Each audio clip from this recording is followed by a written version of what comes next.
Today we're going to continue looking at buyer behavior, but we're going to switch. Instead of looking at consumer buying behavior, we're going to start looking at the B2B market, business to business. Before we get into a discussion about this, I want to caution you, keep in mind that when a business does buying, it is not a building. Okay, it is still a person. So everything that we talked about previously in consumer buying behavior still comes into play. They still have these other influences going in their lives and the situations and things like that. But there's a lot more involved when it's for a business as well. So in this segment, we're going to try and understand the surroundings and the kinds of things that go on when a business has to make the buying decision. And in the next segment over this topic, we'll look at the process. So let's begin. First of all, how is B2B different from consumer buying behavior? Well, the scope is a main issue. As we mentioned, I think the very first segment, the vast majority of marketing dollars is actually spent in B2B marketing as opposed to consumer marketing. And it's hard to realize that because we see so much marketing dollars being spent on the consumer. But even more is being spent on the B2B market. This is important because every business is going to be concerned with this, whether they're on the receiving end of the marketing, whether they're doing the marketing, whether their suppliers or competitors are actively involved. In some way, it's going to affect every organization out there. So let's look at some of the specific characteristics that make B2B different than consumer. One thing is within the business community, within the business organization, itself, we're going to have multiple buyers. There's not just one person that says, oh, we need a product. Here's what we need. Let's go buy it. Think about if you're in a family and you're trying to decide where to go on a family vacation, and your kids are old enough that their opinion is reasonable and listen to. You sit down, you have some meetings, you say, okay, here's where we are in terms of expense-wise, here's some of our options, what would you like to do? Do you want to go to the beach? Do you want to go fishing? Do you want to do this? Do you want to do that? And so you have a lot of input into the decision, even though the parents are probably the one that are going to make the final decision. The same is true within the business setting. Okay, there's multiple influences, multiple sources of information all the time in every decision. So that's one way that it's different than consumers. Secondly, the number of customers within the business market is quite smaller than the number of consumers. We have, depending on how big your target market is, you have millions or billions of consumers that you're targeting. Whereas when you're targeting a business community, you're looking at thousands. Okay, it's a much smaller number. But don't let that fool you.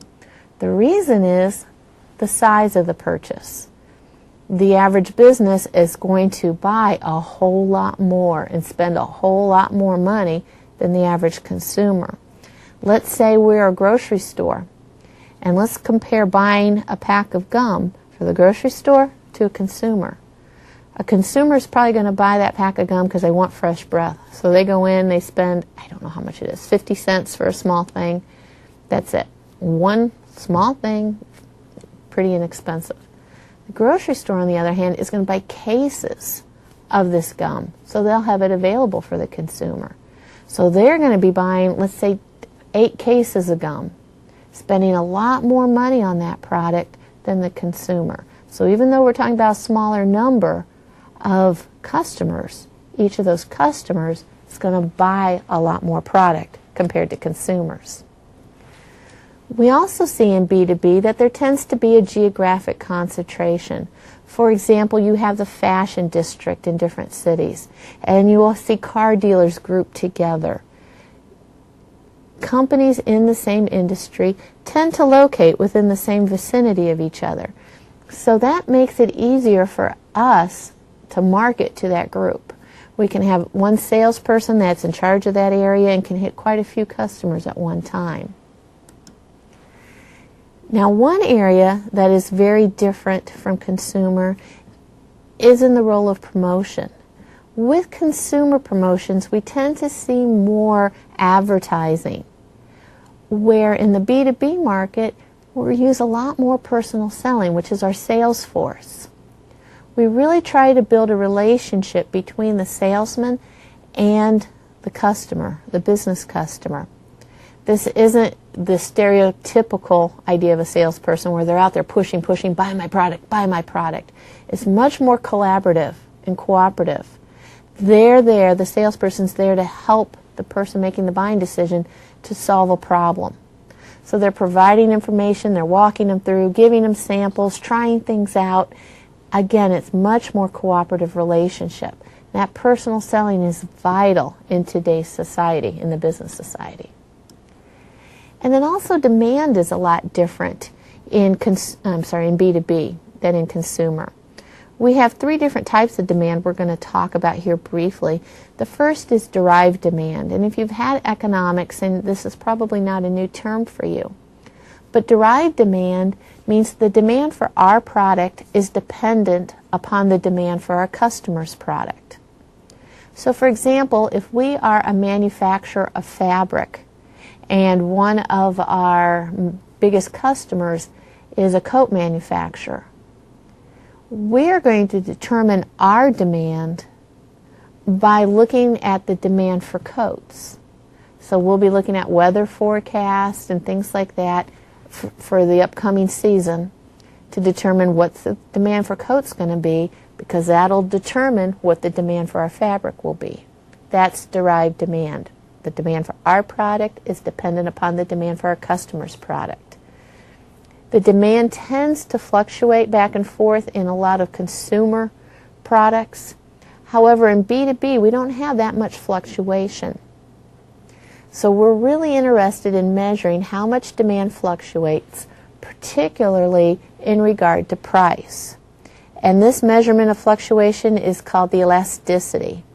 And what we see is that for most business products, the demand tends to be inelastic, which means we can change the price of a product and it will not have a significant impact on the demand for that product. Why?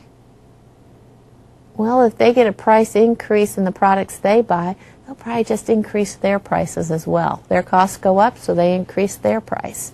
It's something that they can pass on. They need that product to do their job.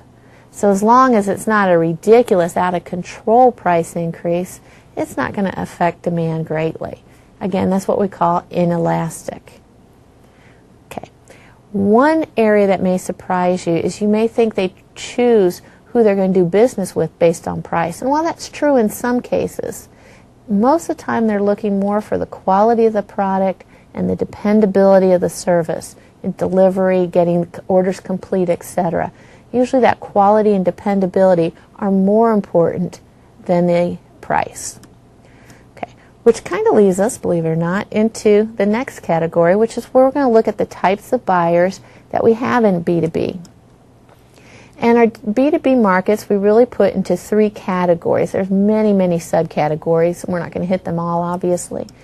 The first category we look at is the producer market, where they're going to use our product to produce their product or service. It may be a manufacturer, it may be a service provider, but they're using our product to fulfill their obligations, to fulfill the production of their product or provision of their service.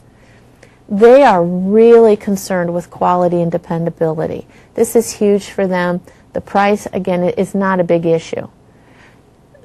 They cannot do their job if they don't have the product that they need in the proper quality at the right time. And so that dependability and quality is the biggest issue with them. The second category we're going to look at is the reseller market. And the reseller market consists of organizations that buy a product, turn around, and resell it. And we have 2 types: wholesalers who primarily resell to other businesses, and retailers who primarily sell to consumers. We're going to discuss each of these in depth at the end of this course. Just let me make 1 or 2 general comments though.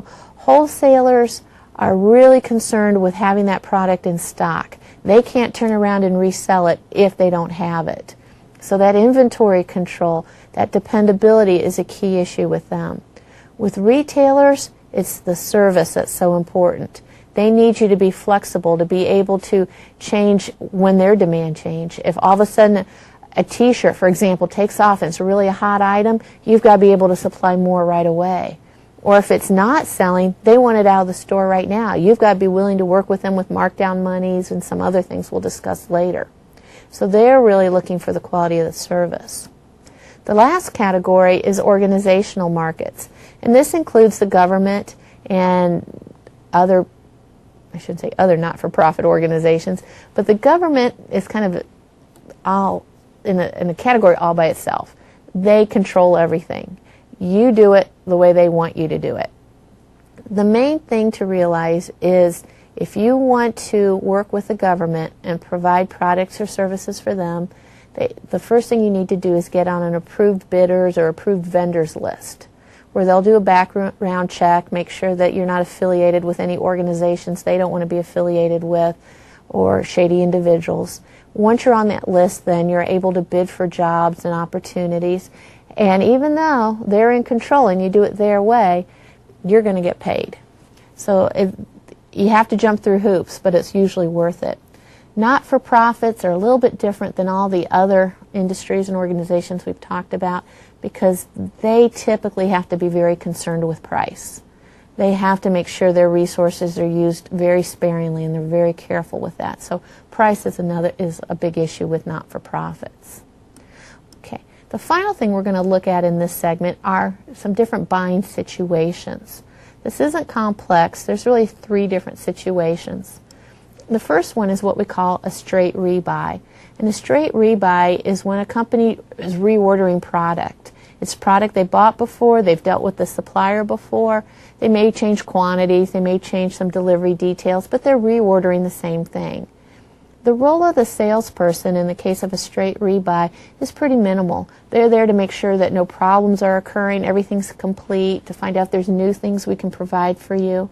But many times in straight rebuy, our computers automatically place the orders even. Our inventories reach a certain point and boom, the order's placed. So again, the role of the salesperson is a little minimal then there. A modified rebuy is when we're buying a product that we've purchased before, but either we're making some significant changes or maybe we haven't purchased it in a long time. For example, if we are buying new forklifts for our factory and we haven't bought any in a couple years, we're going to want more assistance from the salesperson. We're going to want to know what new things are available, what options are there. We're going to do a little bit more of an information search, and the salesperson's going to be involved in that with us, giving us that information, helping us find the best fit. The third and the final buying situation we're going to look at is called a new task. And a new task is when you buy a product that you have never purchased before. It's new to your company. In this case, the salesperson is vital. They are going to be holding your hand before, during, and after the sale, giving you a lot of information, really helping you out. Why is it important they're there afterwards? Because there's always problems. There's always bugs that have to be worked out. There may be some training issues that need to be dealt with, and that's what the salesperson's there for, to make sure those things go smoothly. Okay, so let me sum up what we've talked about so far in this segment. First of all, we need to understand B2B marketing, no matter what our target market is or who they are, because we're going to be the subject of that B2B marketing, or we're going to be doing it. Some way, somehow, we're going to be effective. So it's important that we understand what's going on. And while there are definitely similarities between consumer and business buying behaviors, there are many differences which we need to address within our marketing strategy. We want to make sure that we tailor our strategy to fit that target market. Thank you. Have a good day.